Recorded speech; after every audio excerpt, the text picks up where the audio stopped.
Handa na si Edwin na harapin itong si Ramon para linisin umano ang kanyang pangalan at bigyang linaw kung sino ang totoong tumira kay Severino. Tinawagan ni Edwin itong si Ramon sa kalagitnaan ng pagpulong-pulong ni Ramon at Don Facundo. Galit na sinagot ni Ramon itong si Edwin sabay sabi sa paratang nito. Ngunit iginiit ni Edwin sa kabilang linya na hindi umano siyang tumira kay Severino sapagkat kilala umano niya kung sino ang totoong tumira kay Severino. Ngunit hirap itong si Ramon na paniwalaan ang sinasabi ni Edwin sa kanya sapagkat iniisip ni Ramon na gumagawa lamang ng kwento itong si Edwin. Kaya't hindi nakapagpigil itong si Edwin kahit tuluyang bumigay ang kanyang bibig sabay sabi sa pangalang David. Nagtataka naman itong si Ramon kung bakit umano kilala ni Edwin ang nagngangalang David. Kahit sinabi niya kay Edwin ang huling pag-uusap nila ni Severino na may pangalan umano itong binanggit sa kanya, pangalang David. Kahit naalala naman ni David sa kabilang linya nang nakita niya itong si Edwin na may hawak na armas at may dogs na ang damit.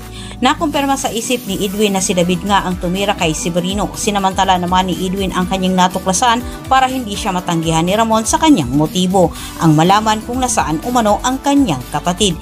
Sinabi naman ni Edwin kay Ramon na maari umano niyang tulungan itong si Ramon at maituro kung nasaan nila matagpuan itong si David dahil kapitbahay umano nila ito. Habang si Edwin at Olga ay hindi mapakali nang sinabi ni Ramon sa kanila na si Edwin umano ang tumatawag at tutulungan umano siya ni Edwin na ituro kung sino itong si David. Kaya't itong si David at Olga ay nag-isip na nga ng paraan kung paano nila maunahan itong si Ramon.